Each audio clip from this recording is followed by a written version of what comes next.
Yes, I'm still here, Hollywood. And coming up on today's episode...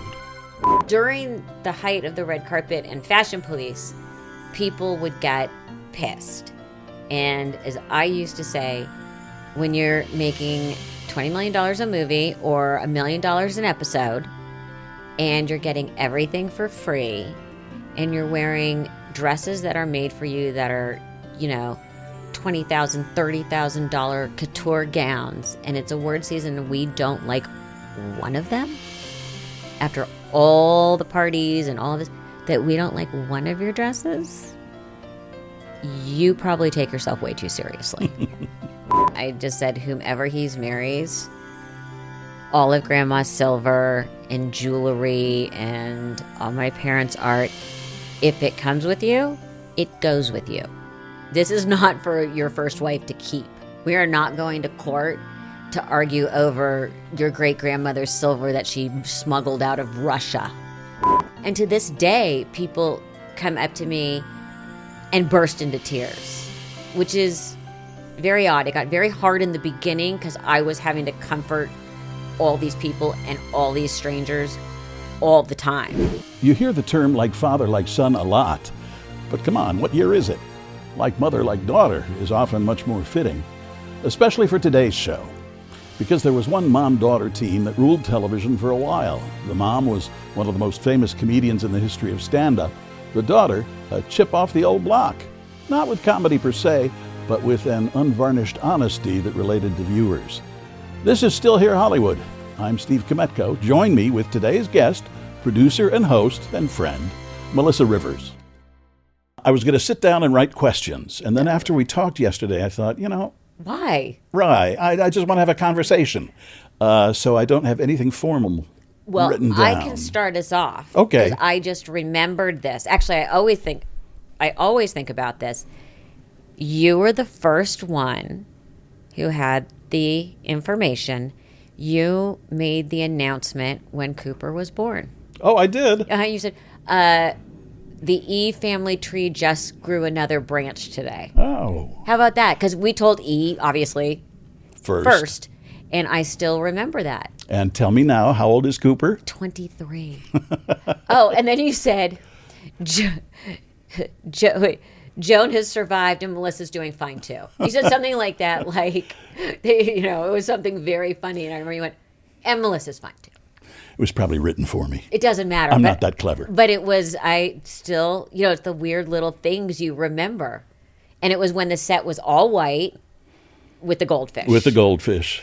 And neither one of us knows what happened to the goldfish. No. One year, though, at the Grammys, it was Todd Newton and I in our one-on-one room, and they had a whole wall of goldfish, all in little bowls. And then at the end of the night, everyone's like, well, what do we do with the goldfish? And so, I think I took home 2. Todd took some home because they were also, because of the lights being so hot, some of them weren't having a great day. Yeah.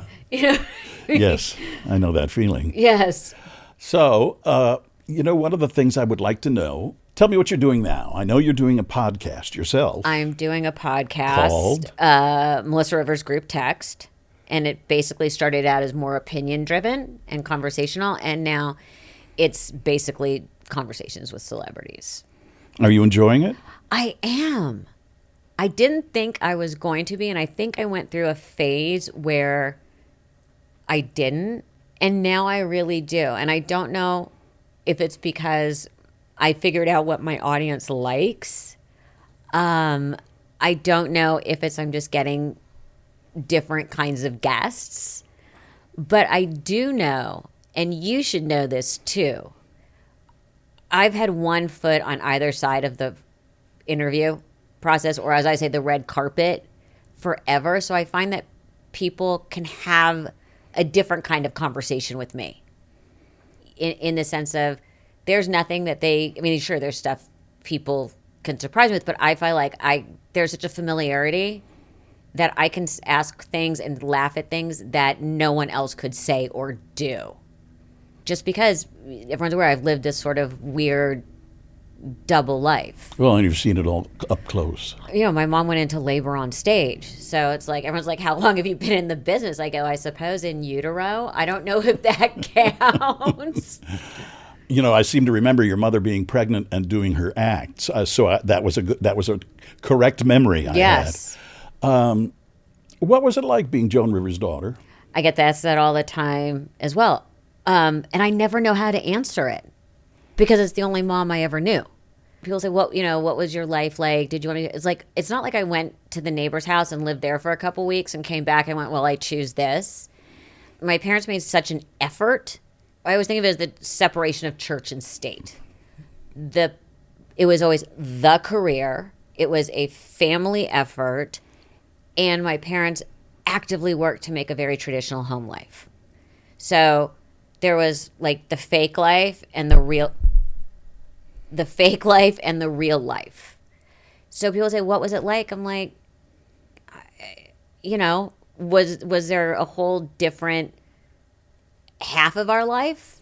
Of course. But my parents always had their offices in our house. So I was always exposed to it. But at 6:00, the phones went off.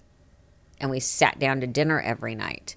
To the day my mom died, her phone at her apartment was answered Rosenberg residence. Yeah, it's such a split, right? You never think of it like that. Right. And then people always ask, was your mother funny at home? I'm like, yeah, it was hilarious when I was getting grounded.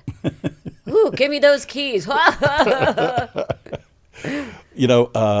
father was a Baptist minister, and his boss had a little more clout than mine.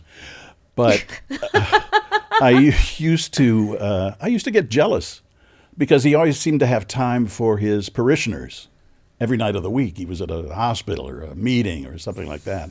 Did you ever get jealous of your mother's career? Because it took a lot of time, and I saw it up close. She was a very hard worker. Yeah, it was kind of like having a sibling. I don't think I ever felt any kind of sibling rivalry, but I think it's because my parents made it that way. They made sure that there were clear lines. My mom would fly through the night to make it to a softball game. My dad would travel a full day back from Europe to make it to a school play. And I think because they made such an overwhelming effort. Finally you're a teenager, you're like, you can stop coming to fucking games. Like, enough. You're embarrassing me. You're the only parents who are at every game. Go away. And please do not come home on the weekends because I'm in high school and I want to have fun, and please be gone. I think I never felt jealousy.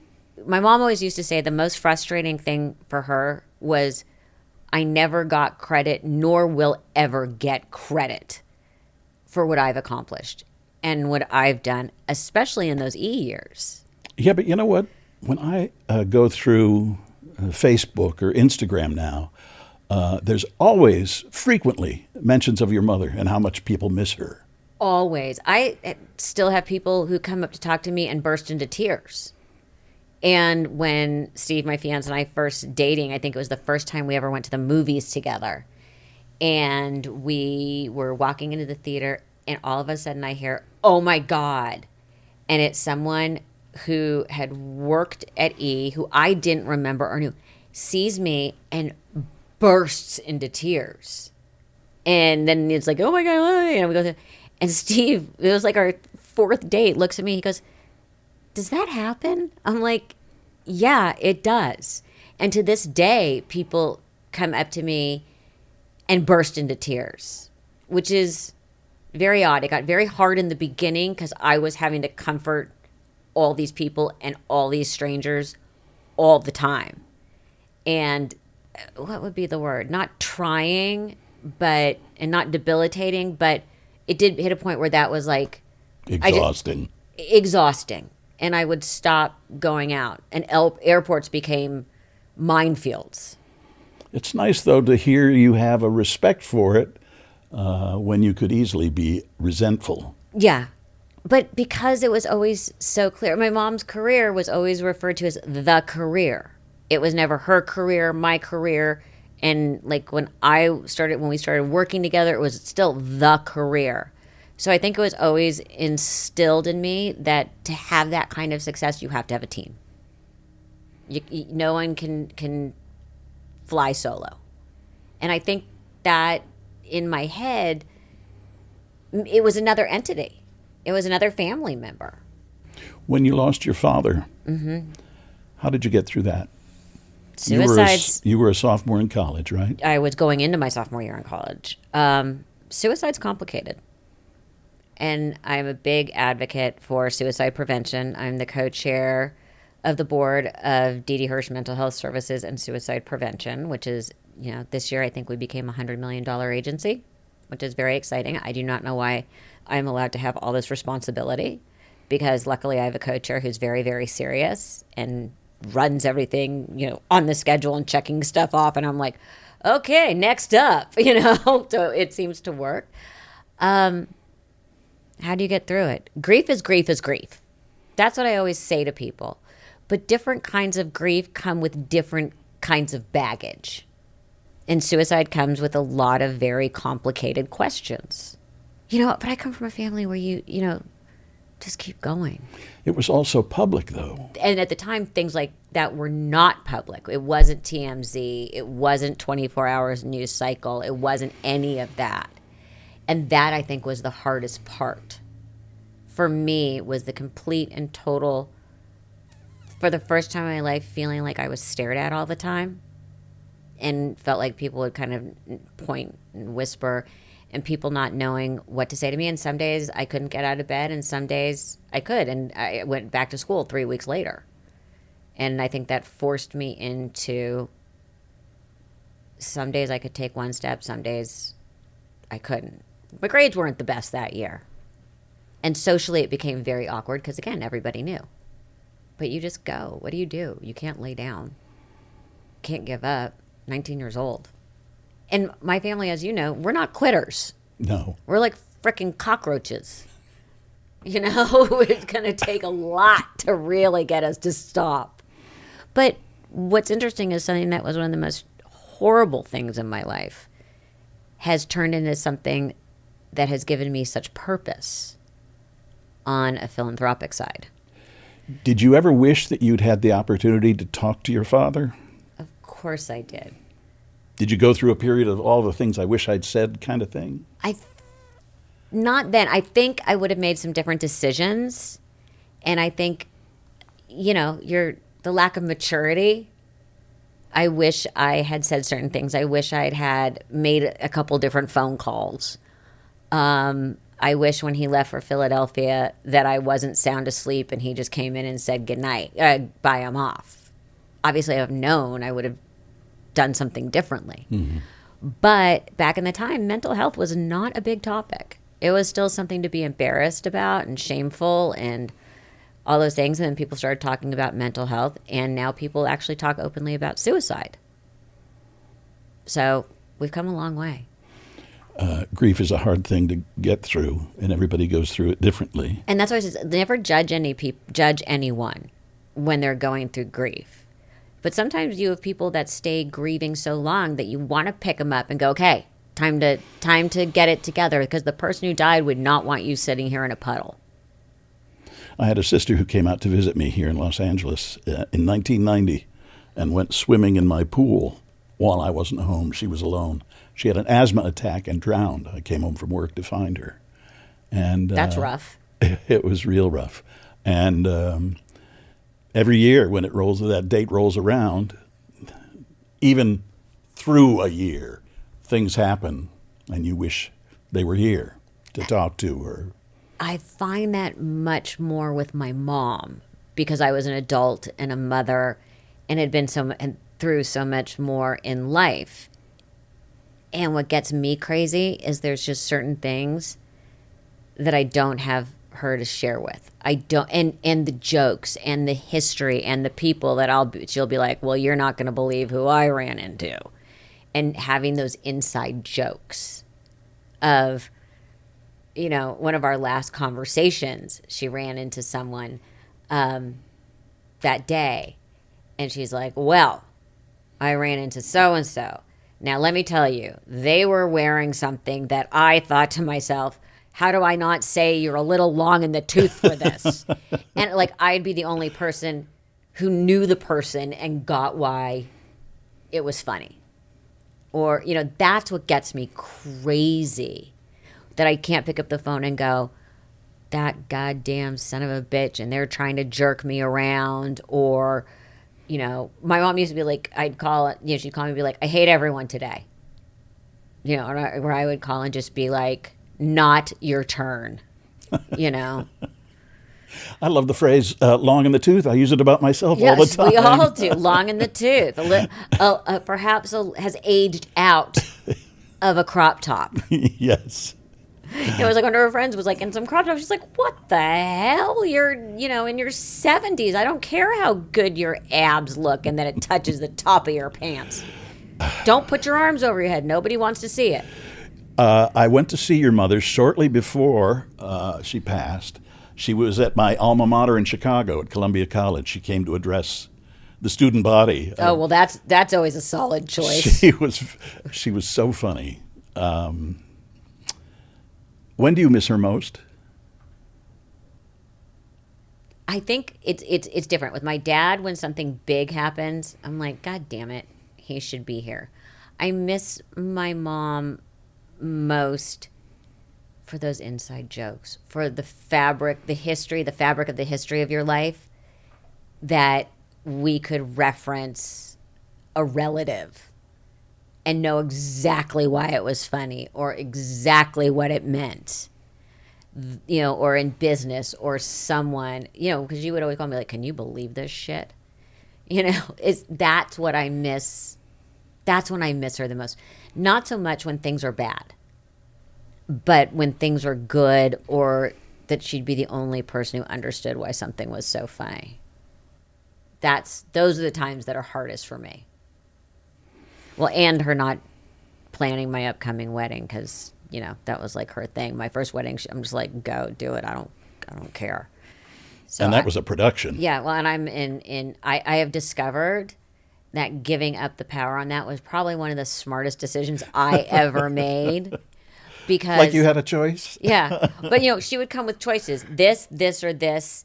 And I don't like this one and this one. Which one do you want? You know what I mean? And now, like, you're having to make all these decisions. And I'm like, I don't know. I don't know what I'm going to want next year. I can't tell you what I want tomorrow. So you're planning a wedding right now. Mm-hmm. Is it coming up fast? Do you have a little March. Next March? Next you March. have a little time. But you don't. That's what's so crazy. Like, you already have to, like, if I have to send in one more deposit check and Steve and I try and go every other, and somehow he hasn't figured that we're at 2 for 1 because he's a lawyer. Someone was like, can you read the contract? Can you just take care of it? And finally, this last one, he's like, you got to do this one. I will read the contract, but you have to send the check for this one. And everyone's like, he's the blushing bride, not me. Can I ask where you met? We met at an event. And you know what? It takes some gumption to walk up to me and chat and then say, would you like to have dinner? Like, most people don't do that. My guy friends all my life have been like, you're so intimidating. I'm like, are you kidding me? But I realize that now. And I'm like, that's impressive. But I told you, he almost didn't get a second date because he was wearing really bad shoes.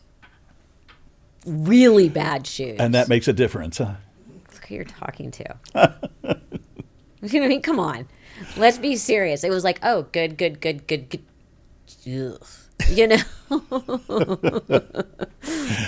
Well, I just saw you posted something online on Instagram, and he was wearing Vans, which were very nice. Thank you. He's very old school, L.A., Hancock Park, grew up here, conservative family, and I have expanded his wardrobe. And like I have said to him, I will not take you out of your comfort zone, I might make it a little bigger and modernize it. Like, he has only worn like Brooks Brothers suits his whole life, and all they do is shorten the sleeves and shorten the bottom. I'm like, could you look a little less boxy? So he bought some new suits, and like, I had them fitted to him. And he's just like, I've never done this. And suddenly everyone's like, God, you look really nice. You working out? And I've gotten rid of those horrid shoes. I have totally upped his shoe game. Sometimes I just go out and get them and bring them home. Tell me about Cooper. Oh, God. Mommy's little angel. He's great. He just graduated from Berkeley. Been a college athlete. What was his major? Media studies. Oh. Which we always joke is like a Netflix degree. Like, you're not really sure what it means, but it's all the new, his specialty is like all the new media. So I just think it's sort of the next iteration of when you say I have a degree in communications. That's me. Exactly. Like, but now they call it media studies. Uh-huh. And his concentration was in new media. So that's very interesting, but he's working in the music business. He's a second assistant to an agent. And they don't call it second assistant anymore. I don't know what they call it. But he comes home and he's like, I'm this. I go, so you're the second assistant. And he's like, well, I guess. I go, do you know what that means? He goes, no. I go, you're the bitch. And like 2 days later, he comes home and goes, you're right. I'm just the bitch. I'm like, welcome to the world, my little friend. He comes home face down. Like, he can't believe his hours. And because it's the music business, he has to work a lot of nights. And he's learning fast. Aren't you glad you have a certain amount of knowledge about the business? Yes. So, but his whole thing was, I'm never going to be in the entertainment industry. Then I'll be in the music business. So it's just a matter of time before he's like, I'm going to produce TV shows. But no, he loves being in the music business. And he's very good. He has a good ear, as they say. And now he's learning all about how to book tours. Yeah.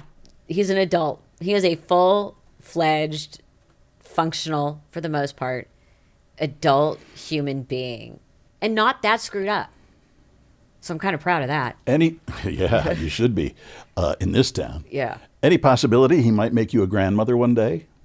I'm sure at some point, but what I've always said, because, well, I'm just me, I just said whomever he marries, all of Grandma's silver and jewelry and all my parents' art, if it comes with you, it goes with you. This is not for your first wife to keep. We are not going to court to argue over your great-grandmother's silver that she smuggled out of Russia. It's like a library. You can borrow it while you have him. But other than that, it's coming home. And he's like, Mom, you're so terrible. I'm like, trust me on this. It's just a lending library. That's a good way of looking at it. Yeah. I think it'll disappoint potentially a missus at some point, but again, not my problem. Let me go back 1 second for a little bit. Do you have any advice for people going through grief? Oh, absolutely. First of all, no one tells you how to grieve. Don't let anyone box you in to a corner. I always say what I've discovered is the dying person's the star of the movie, but they have the easiest role. It's everyone left behind. It's everyone dealing with everything. When my friends have a loss, I always text them immediately and say, I'm here for you. I'm on your side, whatever that means. I'm not much of a candy coder. I'm like, it sucks. It's awful. It's terrible. You're going to be miserable. It is going to pass. And if I'm not going to keep reaching out for the first month. If you need me, I'm here. But starting a month from now, I'm going to start blowing you up. Because what people, I think, don't realize is it's not the first month because everyone's still there. Dealing with grief really sets in the second month when nobody's calling to constantly make sure you're okay. And I think, again, you could just all you can do is try and put one foot in front of the other. And for people who are going through grief, I always think about, and again, this is generalizations. This is not someone who loses a child. This is not those kinds of things. This is like adults losing adults. Does that person really want you to be miserable for that long? Do you, it becomes, I always try and impress upon people, it becomes bittersweet. And for me personally, the first year after losing either parent was easier than the second year. The second year is when it became real for me. And when you're going through grief, first of all, talk. Anyone who does not talk to a therapist, get into a group, any of that, do not isolate. Let people be nice to you. This is the time in your life where you can guilt-free have people do things for you and help you. And I like tell people, it's one foot in front of the other. And some days you can't make it out of bed, and one day you can make it to the bathroom, and the next day you can make it to the front door, and then maybe you can't get out of bed for 2 days. You just have to allow yourself a reasonable amount of time. But I firmly believe when we lose someone, they don't want our lives to end. And you're doing their memory a disservice if you don't at some point get it together. I've had friends who can't get out of it, and then I've sat them down and been like, enough. Your husband or your mother or your father or your sibling is not looking down or up, depending upon what your beliefs are,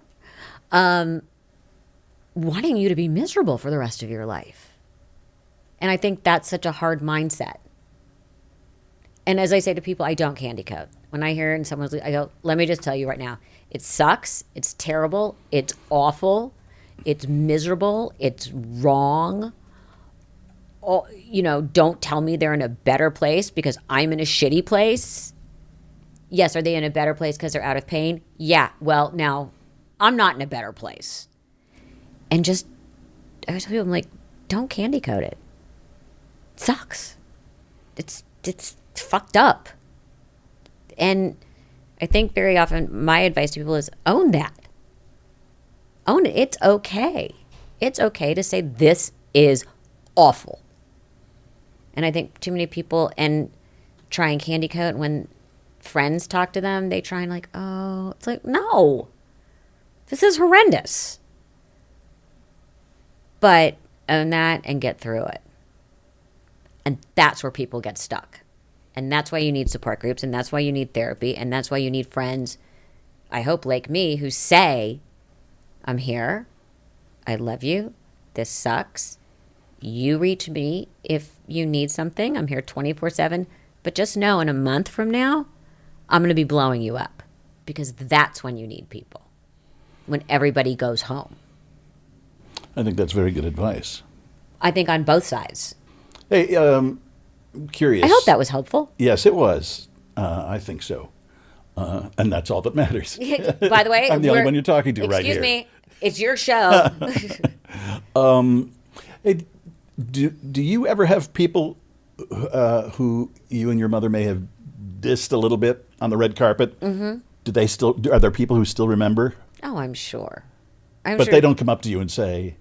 Well, during the height of the red carpet and fashion police, people would get pissed. And as I used to say, when you're making $20 million a movie or $1 million an episode, and you're getting everything for free, and you're wearing dresses that are made for you that are, $20,000, $30,000 couture gowns, and it's award season and we don't like one of them, after all the parties and all of this, that we don't like one of your dresses, you probably take yourself way too seriously. Like, seriously, it's like, get over yourself. I look back on pictures and go, how the hell did I wear that? Or what was I thinking? I've been skewered a million times. But that's part of it. I'm sure people out there, but when I see people, they're usually very lovely. And that was fascinating when my mom died. Katy Perry posted, what's the point of wearing all these ridiculous outfits if Joan's not here to comment on them?